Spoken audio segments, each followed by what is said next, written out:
Primera de Timoteo, capítulo 2. Pueden ir abriendo sus Biblias allí, por favor.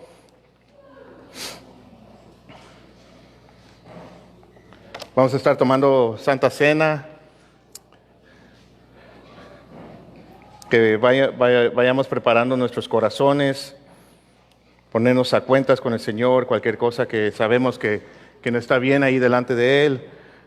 Pongámonos a cuenta y venir a su mesa de una manera digna, discerniendo correctamente el cuerpo de nuestro Señor Jesucristo, su muerte en esa cruz por nosotros. Y solamente vamos a estar estudiando 3 versos esta mañana. No va a ser un mensaje muy largo, creo, pero el domingo pasado nos quedamos en el verso 7, terminamos el verso 7 del capítulo 2, hoy vamos a ver el verso 8, 9 y 10. Si se pueden poner de pie, por favor, vamos a darle lectura a la palabra, pedir al Señor que bendiga su palabra y que nos hable a cada uno de nosotros esta mañana. Pablo sigue diciéndole, escribiendo a Timoteo, inspirado por el Espíritu Santo, en el verso 8, diciendo: por tanto, quiero que en todo lugar los hombres oren levantando manos santas, sin ira ni discusiones. Asimismo, que las mujeres se vistan con ropa decorosa, con pudor y modestia, no con peinado ostentoso, no con oro, perlas o vestidos costosos, sino con buenas obras, como corresponde a las mujeres que profesan la piedad. Padre, gracias por tu palabra. Gracias que podemos venir delante de ti, Señor, y con los corazones abiertos, Biblias abiertas, Señor, una disposición de escuchar de ti, Señor. Gracias que tenemos esta libertad aún aquí en México, Señor, y pues aquí está tu iglesia, aquí está tu cuerpo, Señor. Estamos aquí para reconocer tu soberanía, que tú eres la cabeza de la iglesia, que tú eres nuestro Señor, tú eres nuestro Salvador. Venimos a rendirte la adoración, la alabanza que solamente tú mereces, Señor. Y no solamente con nuestro canto, sino prestando atención a lo que dice tu palabra, Señor.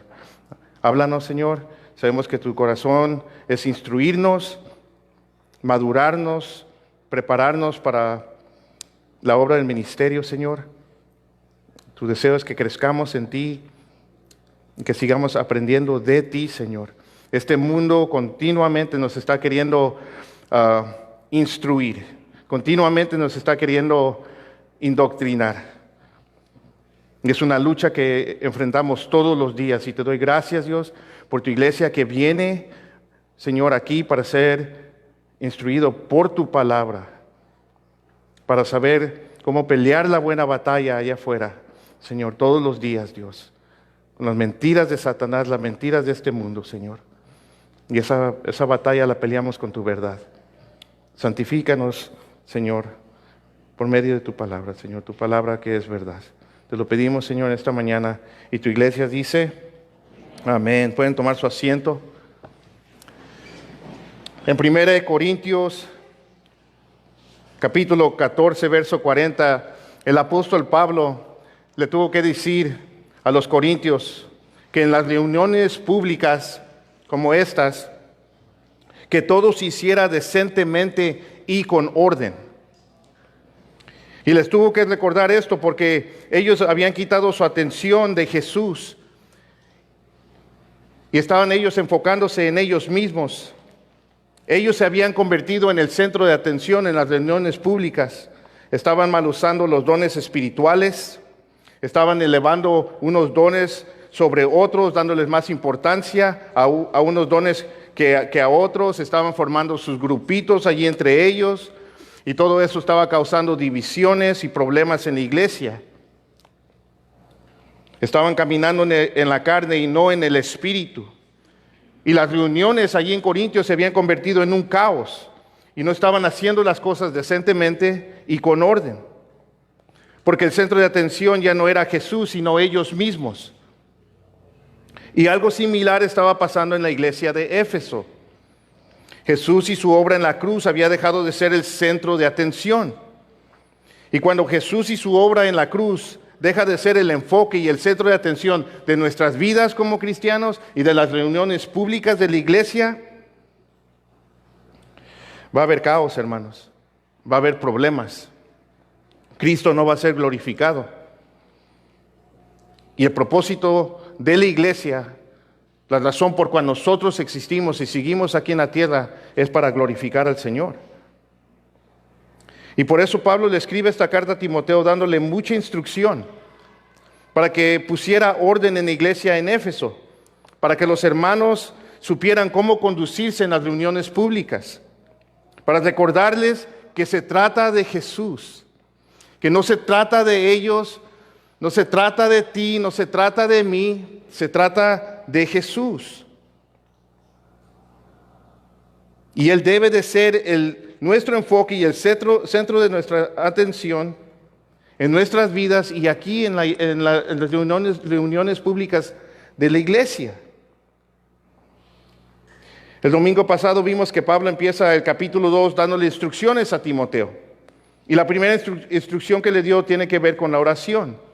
En el verso 1 del capítulo 2, Pablo empieza diciéndoles: exhorto pues ante todo que se hagan plegarias, oraciones, peticiones y acciones de gracias por todos los hombres, por toda la gente, por todas las personas, sin hacer excepción. Y incluye ahí los reyes y todos los que están en autoridad. Entonces la primera instrucción que Pablo le da a Timoteo para la iglesia en Éfeso es que, oren por la salvación de todos los perdidos. ¿Por qué? En el verso 4 nos dice: porque Dios quiere que todos los hombres sean salvos y vengan al conocimiento de la verdad. Ese es el corazón de Dios. Y si ese es el corazón de Dios, ese debe de ser el corazón de cada uno de nosotros que somos sus hijos. Ese debe de ser el corazón de la iglesia. En el verso 5 nos dice: porque hay un solo Dios y un solo mediador entre Dios y los hombres, Cristo Jesús, quien se dio a sí mismo en rescate por todo. Entonces la primera instrucción que Pablo da como prioridad en la reunión pública es: oren, iglesia, oren. Y oren por todos, porque la muerte de Jesús en la cruz es suficiente para salvar a todos. Recuerden, toda la instrucción que Pablo les va a dar a Timoteo para la iglesia son cosas que ellos habían dejado de hacer, cosas que no estaban haciendo. Cosas que debían de haber estado haciendo, pero no las estaban haciendo. La falsa enseñanza se había infiltrado y estaba trayendo toda esta confusión y todo este desorden dentro de la iglesia. Ahora, tal vez sí estaban orando, pero no estaban orando por todos. Y la razón por cual no estaban orando por todos, porque una de las falsas enseñanzas que se había infiltrado en la iglesia de Éfeso es que la salvación de Cristo estaba limitada a un solo grupo de personas, a un cierto grupo, que la salvación está limitada. Y Pablo les tiene que recordar: no, eso no es cierto.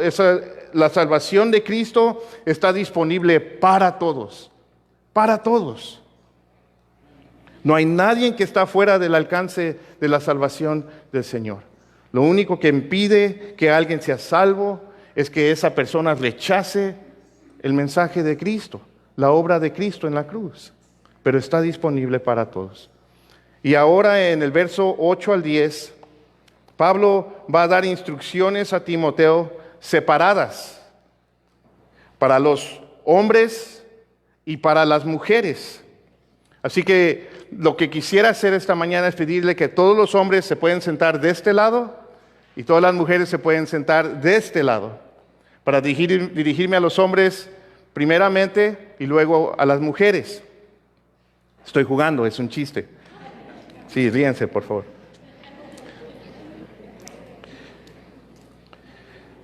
Pero esta instrucción es para los hombres cristianos y las mujeres cristianas, y Pablo las da de una manera separada. Y la primera instrucción es para el hombre cristiano. Nos dice en el verso 8 Pablo, después en el contexto de hablar de la oración como prioridad en la iglesia, él ahora se dirige a los hombres. Dice, por tanto, quiero que en todo lugar los hombres oren levantando manos santas, sin ira y sin discusiones. Ahora, la palabra hombre aquí en el verso 8 es diferente a la palabra hombres que vemos en el verso 1, 4 y 5. En esos versos la palabra en el griego es la palabra antropos y significa gente, ser humanos, hombres y mujeres.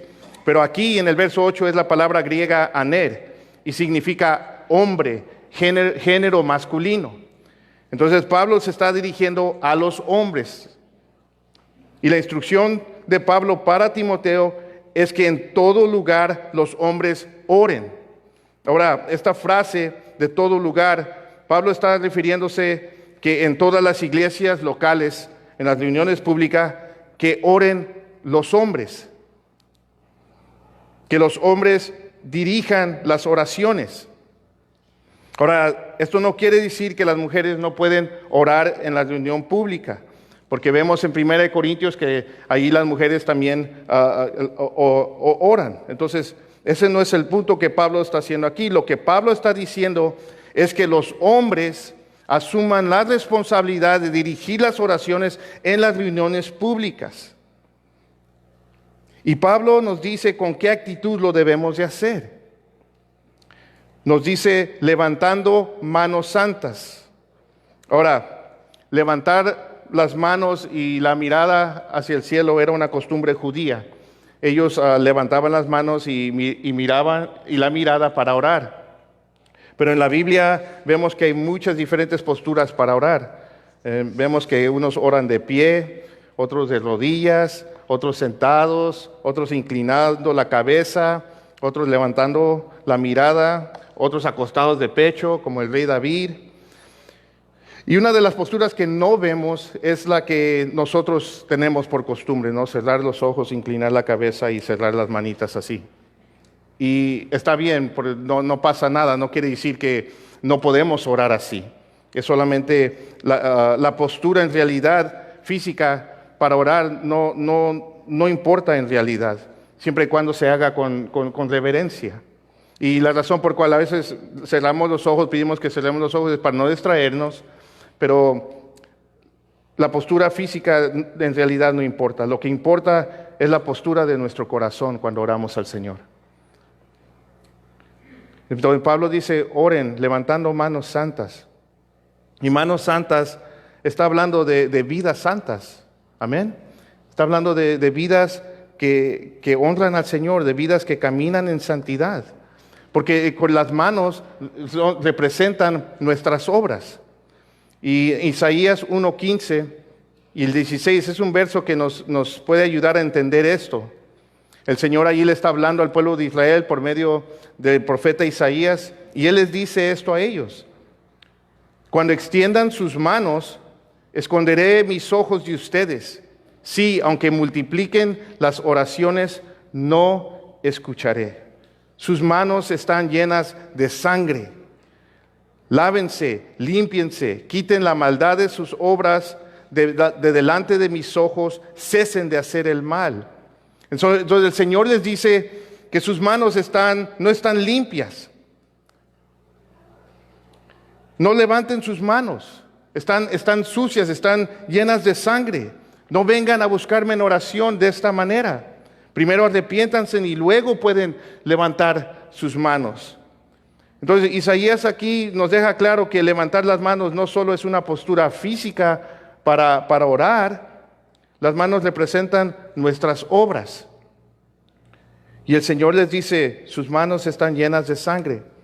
Están levantando sus manos llenas de sangre. Y es obvio que sus manos literalmente no estaban llenas de sangre. El Señor está hablando de su maldad, que ellos están levantando sus manos y orando, viviendo en pecado no arrepentido. Y el Señor les dice, esas oraciones yo no las escucho. Cuando tú estás viviendo en pecado no arrepentido y continúas en tu pecado, ni creas que puedes venir delante de mí, levantar tus manos, orar a mí y pensar que yo te voy a escuchar. Entonces la oración pública y privada tiene que fluir de una vida de santidad, de un corazón contrito y humillado delante del Señor. El Señor espera que nuestras oraciones sean en espíritu y en verdad, que no sean en hipocresía. Y esto es muy importante, porque esto es lo que impide que nuestra oración llegue delante del Señor. Y Pablo aquí le está hablando directamente a los hombres, pero esto es cierto también para las mujeres. El pecado no arrepentido estorba nuestras oraciones. Entonces, levantar manos santas representan vidas santas. Ahora, cuando estamos aquí en adoración, a veces no siempre estamos cantando las canciones, pero muchas veces cuando estamos en medio de la adoración podemos estar orando al Señor. Y es bueno levantar las manos. Muchos levantamos nuestras manos cuando estamos aquí en la congregación, aquí en la iglesia.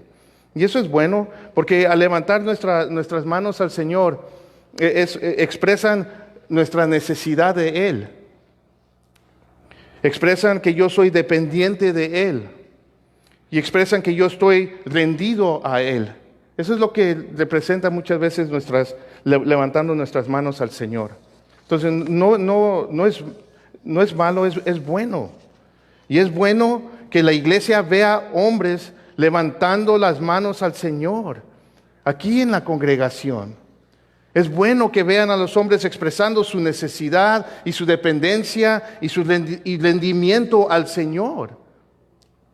Y no solo en la iglesia, en nuestros hogares, hombres, en nuestras casas.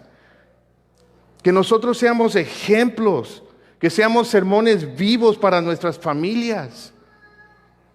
Que nos vean buscando a Dios en oración, en su palabra. Que nosotros seamos esos líderes espirituales que Dios nos ha llamado a cada uno de nosotros ser en nuestras familias, en nuestro hogar. Eso es bueno. Es bueno que las mujeres, las esposas, los hijos, los nietos vean a los hombres orando, vean a los hombres levantando sus manos delante del Señor, rendidos al Señor. Y no solo orando, sino viviendo vidas en pureza y en santidad. La iglesia necesita más hombres así. Amén. Hay una gran necesidad de más hombres así, no solamente en nuestras iglesias, en todas las iglesias. Nuestras colonias necesitan más hombres así. Nuestras comunidades, nuestro estado, el país, el mundo entero necesita más hombres así. Hombres de oración, hombres que buscan a Dios, hombres completamente rendidos a la voluntad de Dios. Nosotros necesitamos ser ejemplos.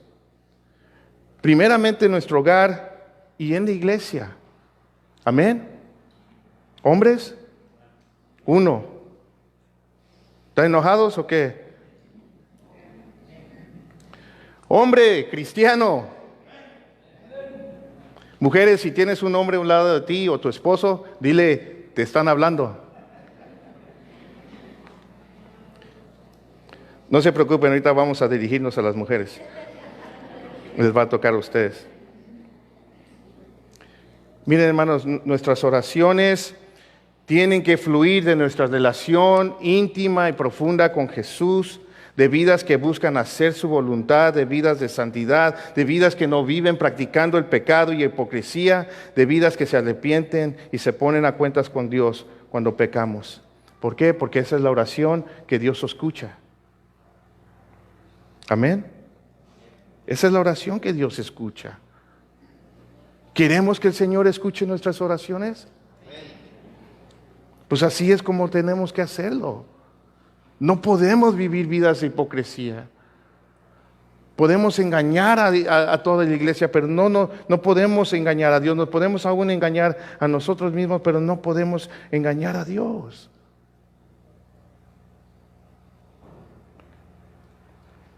Pablo dice, por tanto quiero que en todo lugar los hombres oren levantando manos santas. Miren, en el Antiguo Testamento, los sacerdotes, ellos se tenían que lavar las manos antes de entrar al templo y hacer su servicio al Señor. Y después de lavarse las manos, ellos entraban en el templo con las manos levantadas y ellos podían decir que sus manos estaban ceremonialmente limpias. Y ahora podemos estar en la presencia del Señor. Era algo simbólico. ¿Y cuánto más podemos nosotros decir que estamos limpios?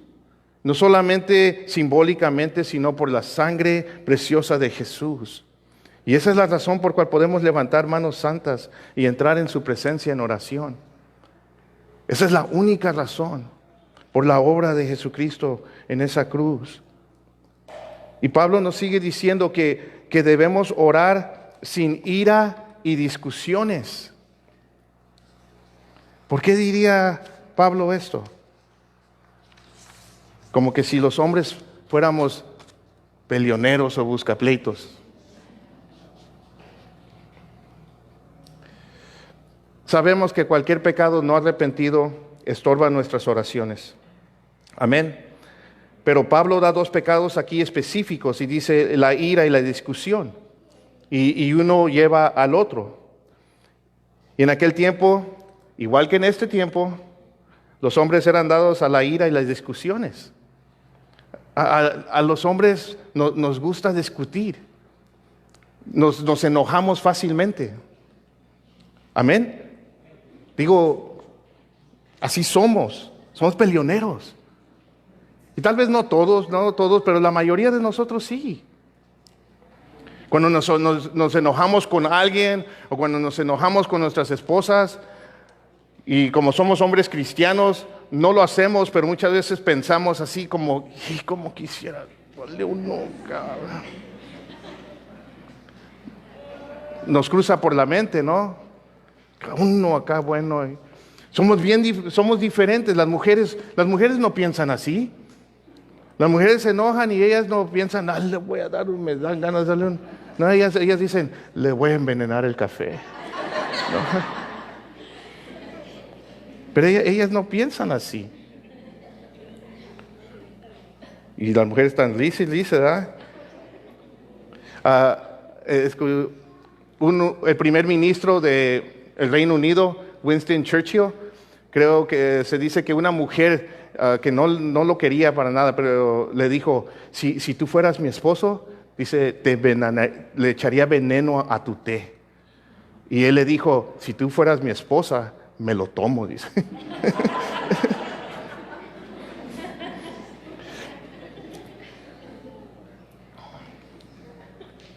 Somos peleoneros, somos enojones. Y la palabra ira aquí se refiere, esto es interesante, a una disposición interna que surge de querer estar en control. Esta ira aquí se refiere a una disposición interna que surge de querer estar en control. ¿Alguien se identifica? ¿Hombres? Entonces, esta ira de la cual está hablando aquí Pablo es esa ira que se manifiesta cuando queremos tener control o cuando no obtenemos lo que nosotros queremos o cuando las cosas no se hacen como yo quiero. Esta es esta ira que surge. ¿Y qué surge de esta ira? Discusiones, pleitos, disputas. Es lo que surgen de esta ira. Y esto es lo que estaba pasando en la iglesia de Éfeso. Los hombres no estaban orando por todos, no estaban orando con vidas santas, lo estaban haciendo con ira y discusiones. Hombres cristianos, supuestamente. Habían algunos falsos maestros allí entre ellos, pero esto es lo que estaba pasando entre ellos. Hombres cristianos. Y esta es la manera que los hombres estaban trayendo desorden a la iglesia y estaban robándole la atención de Jesús en la iglesia, con ira y discusiones. ¿Ves? Esta es una de las maneras que nosotros como hombres nos exaltamos. Esa es una de las maneras que nosotros pensamos que nos vemos mejor cuando hacemos a nuestro prójimo menos. Es la manera que muchas veces nosotros queremos imponer autoridad y mostrar que siempre tenemos la razón. Es la manera que nosotros como hombres atraemos atención a nosotros mismos. Lo podemos hacer de muchas otras maneras, pero esto es la manera que lo estaban haciendo los hombres en esa situación, en la iglesia de Éfeso.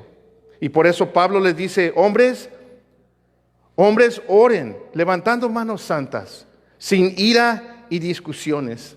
No atraigan atención a ustedes mismos, queriendo acertar autoridad y dominio. Más bien sean humildes, que sus vidas atraigan la atención de la iglesia a Jesús y no a ustedes. Y de eso se trata todo, hermanos. Amén. De eso se trata todo. Nuestras vidas, nuestra conducta en la iglesia local debe de atraer la atención de todos a Jesús y no a nosotros. Porque se trata de Jesús. No se trata de ti, no se trata de mí. Y la única manera que nosotros vamos a poder hacer esto, hombres, es viviendo en el Espíritu, viviendo vidas rendidas y gobernadas por el Espíritu Santo. Es la única manera. Muriendo al yo todos los días. Porque tenemos esta tendencia. Tenemos la tendencia todos. Y si no es de esta manera, con ira y discusiones, lo hacemos muchas veces inconscientemente, pero tenemos esta tendencia de querer muchas veces llamar la atención a nosotros mismos y robar la atención que debe de estar solamente en Jesús. Y ahora Pablo va a dar instrucciones para las mujeres cristianas. En el verso 9 y 10. Mujeres cristianas. ¿Cuántas mujeres cristianas hay aquí? Pues esta instrucción es para ustedes. Amén.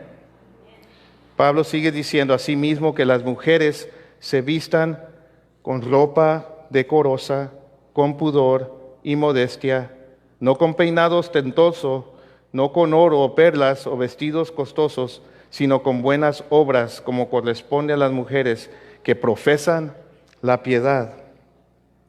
Lo primero que Pablo dice a las mujeres es que se vistan con ropa decorosa. Ahora, nuestra versión que estamos usando usa la palabra vistan. Otras versiones usan la palabra adornar. Y es la palabra griega cosme, de donde viene la palabra cosmético. Y esta palabra significa arreglarse, poner en orden, prepararse. Entonces, la mujer cristiana debe de vestirse, arreglarse, poner en orden, prepararse para venir a la iglesia, a las reuniones públicas. Y esto es muy importante. ¿Por qué? Porque hay muchas iglesias legalistas que mal enseñan versos como estos y ponen sobre la mujer reglas rigurosas de cómo se deben de vestir. Algunos prohíben a las mujeres usar maquillaje, usar pantalón, y limitan y ponen un control sobre la mujer que la Biblia no enseña. Y no sé por qué, tristemente creen que por alguna razón que entre menos arregladas o entre más feas, como que son más espirituales. No sé por qué lo hacen. Y no es así, hermanos. No es así. Eso no es lo que enseña la Biblia. Para empezar, la mujer en sí es bella. Hombres, contándonos amenes, pues. Le estoy haciendo un paro ahí para que... ¿No? Se les duerme. Para empezar, la mujer en sí es bella. Es hermosa. La mujer es la criatura más hermosa de toda la creación. Y la Biblia no prohíbe a la mujer arreglarse. Es su naturaleza. Ellas arreglan todo. Sus casas las arreglan, la mayoría, pero se arreglan. Digo, es algo nato que Dios ha puesto en ellas. Pero sí da principio de cómo se debe de vestir. La palabra de Dios sí da principios. Y principios que toda mujer y joven cristiana deben de entender sobre la vestimenta. Porque todos los aspectos de nuestras vidas deben de glorificar a Dios, mujeres. Y esto incluye su manera de vestir. Ahora, el Señor a través de Pablo va a dar 3 principios a la mujer para que le dé pauta de cómo debe de vestirse, sobre su vestimenta. Y el primero principio que Pablo da aquí es que se debe de vestir con ropa decorosa. Ahora, la palabra decorosa da a entender de manera apropiada, con moderación, de una manera respetable, de una manera que tu vestir comunique respeto, que no de una manera que pueda provocar a alguien que te falte respeto por la manera que tú estás vestida. Entonces la mujer cristiana debe de vestirse de manera apropiada, con moderación y de manera respetable. Y el segundo principio es la palabra pudor. Y la palabra significa decentemente, que evita los extremos. Pero la mujer cristiana debe de vestirse decentemente y sin extremos. Y la mujer que tiene esta cualidad es la mujer que le da vergüenza ir más allá de lo que es decente y apropiado, ¿no? Que sabe cuál es el límite. Entonces hay un límite. Y noten que Pablo no habla de qué marca de ropa deben de usar, que no dice, hey, no deben de usar pantalón, no dice qué tan largo, qué tan corto. Pablo no dice, no está diciéndole a la mujer con qué ropa se debe de vestir. Él está poniendo principios, amén, para la mujer, para que la mujer haga conciencia de estos principios. Y aquí es donde la mujer cristiana debe de buscar la guía y la dirección del Espíritu Santo. Amén. Sí, cuando te estás arreglando y vistiendo y preparándote para venir a la iglesia, debes de buscar la guía del Espíritu Santo. Y tienes que recordar que no se trata de ti. No se trata de ti. Tienes que pensar en los demás. Tienes que entender que la manera que te vistes dice algo de ti. La manera que te vistes comunica quién eres y cómo eres. Entonces, pudor y decencia es un principio muy importante, mujeres cristianas. Sabemos que el mundo continuamente está queriendo seducir a la mujer con sus nuevas modas y siempre está queriendo seducir a la mujer a vestirse de manera sensual y provocativa. En estos tiempos más que nunca, es triste, hasta las niñas pequeñitas.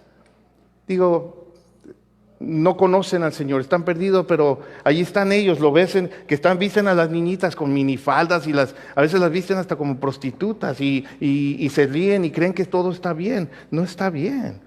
Las visten con minifaldas, ropa inapropiada. La moda ahorita es entre más enseñas, mejor. Entre más apretada, mejor. Y la mujer es tentada, la mujer cristiana es tentada a querer seguir las modas. El mundo constantemente está promoviendo la sensualidad y la sexualidad. Y las mujeres cristianas tienen que tener mucho cuidado, porque tristemente muchas siguen el patrón y las modas del mundo y lo traen aquí a la iglesia. Vienen a la iglesia no vestidas con ropa decorosa, no de manera apropiada, y lo hacen para llamar la atención a ellas mismas. Y son una distracción en la iglesia. Y muchas veces son piedras de tropiezo para los demás. Y esto pasa porque se les olvida que el enfoque y el centro de atención en la iglesia local es Jesús. Y cuando la mujer o joven cristiana va a la iglesia vestida de manera sensual y provocativa, roba el enfoque y la atención que debe de ser para Jesús. Ahora, cada uno de nosotros tenemos la responsabilidad también de buscar poner nuestra atención en el Señor, y entre menos distracciones mejor.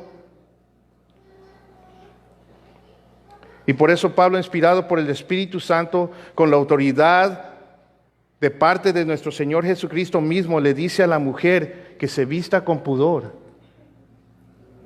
que se vista de manera decente, con un sentido de vergüenza de no querer revelar más de lo debido. Y esa es la pauta que Pablo da, y no de una manera machista. Pablo lo está diciendo inspirado por el Espíritu Santo, con la autoridad de nuestro Señor Jesucristo. Y el tercer principio que Pablo da es la modestia, y esta palabra nos habla de dominio propio, de tener cordura de mente. Muy interesante. La mujer debe de tener dominio propio y cordura de mente en su vestimenta. Hermanas, la iglesia no se trata de ti, no se trata de mí, no se trata de resaltar entre las demás, no se trata de que los demás te noten a ti. Y de nuevo, para poder hacer esto, tu vida tiene que estar gobernada por el Espíritu Santo. Amén. Y bueno, déjenme decir esto. Estamos en confianza, ¿verdad? Mujeres. Mujeres queridas, amadas por Dios. La mayoría de ustedes saben qué es apropiado y qué no es apropiado. Amén. Saben. Ustedes saben. Ustedes saben cuando su ropa está demasiado apretada y cuando no. Ustedes saben lo que es sensual y lo que es provocativo. Ustedes saben. Entonces, porque antes de venir a la iglesia, se ven en el espejo. ¿Amén? ¿No? Todas se ven en el espejo. Todas, antes de venir, se ven en el espejo. Se dan la vuelta y se miran. Está bien, digo, está bien, se ven en el espejo. Y la reacción de algunas muchas veces es, hey, se ve bien. El problema es que a veces se ve demasiado bien. ¿Me explico? Demasiado bien. Y ahí es donde tú debes de tener dominio propio, cordura de mente, examinar tu corazón y ser sincera contigo y reconocer que a lo mejor no es apropiado venir vestida de esa manera a la iglesia. Y esos son los principios que Pablo da para la mujer cristiana: el decoro, pudor y la modestia. Y Pablo ahora sigue diciendo en la segunda parte del verso 9, dice, no con peinado ostentoso, no con oro o perlas o vestidos costosos. Ahora, peinado ostentoso significa peinado complicado. ¿Qué tan complicado? No nos dice. Pero un peinado extravagante, ¿no? Y lo que estaba pasando en la iglesia de Éfeso es que había mujeres que tenían mucho dinero, que les iba muy bien y se podían dar el lujo de hacerse estos peinados complicados, se hacían unas trenzas y qué sé yo, y eran muy llamativos, o sea, atraían la atención donde quiera que ibas, o sea, decías, te hacía voltear así, mira, o sea, algo así, de acuerdo a lo histórico de la ciudad de Éfeso. Y la manera que tal vez lo podemos aplicarnos hoy en día es que no vengas a las reuniones con peinados que llamen mucho la atención. Creo que esos peinados ahorita ya no están mucho de moda. Entonces, pero ese es el punto, que los hermanos se vayan a la casa después del servicio hablando del Señor. Amén. Que se vayan de aquí, de la iglesia, diciendo, man, el Señor me habló así, me ministró de esta manera. Porque eso es lo que queremos. Amén. Que no se vayan de aquí los hermanos diciendo, ¿viste el peinado de aquella hermana? ¡Wow! En serio, o sea, distraídos por tu peinado. Que no sean una distracción. Ahora, estas mujeres también tenían el lujo de usar joyas de oro y perlas y vestidos costosos. Pero no todas tenían el lujo de usar estas joyas de oro, perlas y vestidos costosos. Y lo que al parecer estaba provocando es que las hermanas que no tenían este lujo miraban a las demás y de cierta manera se sentían menos. O los maridos están allí con sus esposas viendo a estas mujeres con unos vestidotes y bañadas de oro y luego con el peinadote y luego volteaban y miraban a su esposa. O sea, estaba provocando nada bueno allí. Las distraía de su adoración a Jesús y el escuchar la palabra de Dios. Y el punto aquí de lo que está diciendo Pablo es que tenemos que pensar en los demás. Nuestro amor al prójimo es algo que siempre tenemos que tener como prioridad en nuestras vidas. Es amar a Dios con todo nuestro corazón, alma y espíritu. Amén. Y a nuestro prójimo como a nosotros mismos. Ese es el orden. Ahora, el Señor no está peleado con las riquezas. No está prohibiendo el uso de oro, de joyas o de ropa cara.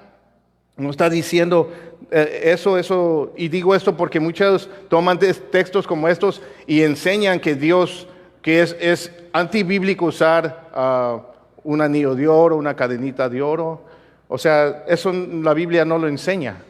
Y está bien, algunos tienen estas convicciones y si deciden no usar oro, está bien, es su convicción, pero no es algo que la Biblia enseña o manda. El punto es, no hagas a tus hermanas o tus hermanos sentirse menos. No vengas a la iglesia de manera arrogante, luciendo tus riquezas para llamar la atención y hacer los demás sentirse menos. Ese es el punto. Porque el enfoque y el centro de la atención en las reuniones públicas siempre debe de ser Jesús. Entonces, ¿sí se entiende? ¿Sí entendemos este pasaje?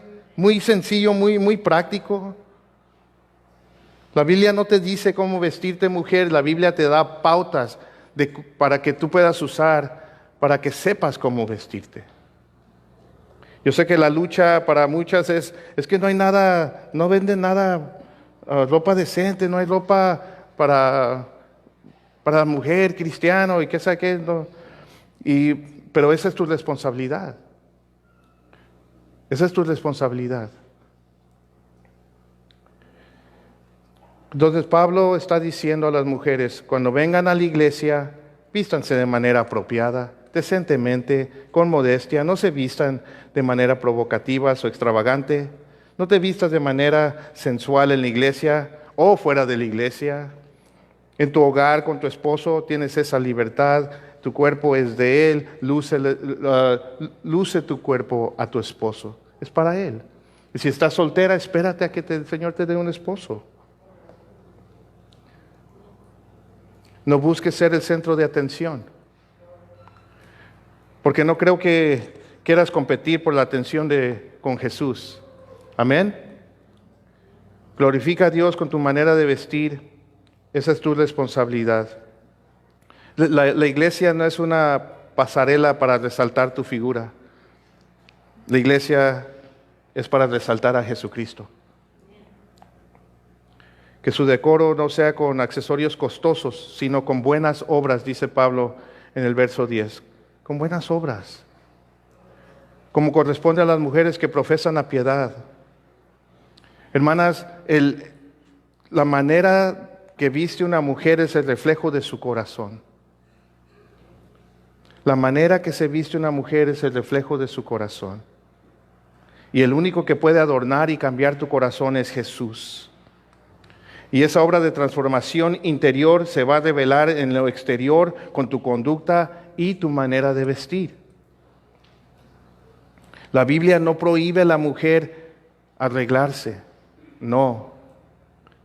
Eso fue lo primero que Pablo dijo, que la mujer se vista con ropa decorosa. Pero tiene que haber un balance, porque hay dos extremos. Está el extremo donde el lado legalista, que no me quiero arreglar, no me voy a peinar, no hago nada porque así soy más espiritual. No, eso tampoco enseña la palabra de Dios. Por favor, arréglate, peínate, mujeres. Pero tampoco irte al otro extremo, empezar que solo se trata de tu imagen y de tu apariencia. Eso tampoco es bueno. Que tu prioridad no sea eso. Que tu prioridad no sea tu enfoque en tu imagen, en tu apariencia, en la belleza, porque la belleza física disminuye con el tiempo, hermanos. No es para siempre, pero la belleza del corazón, de un corazón piadoso, mujeres, es eterno. La belleza no. Y Dios no está peleado con la belleza. Entonces, muy sencillo. No se trata de ti, no se trata de mí, no se trata de los hombres, no se trata de las mujeres. Se trata de Jesús. Y juntos tenemos el deber de que Él siempre sea el enfoque y el centro de atención en nuestras vidas y en la reunión pública de la iglesia. Amén. Amén. Entonces ese es el mensaje para hoy. Terminamos.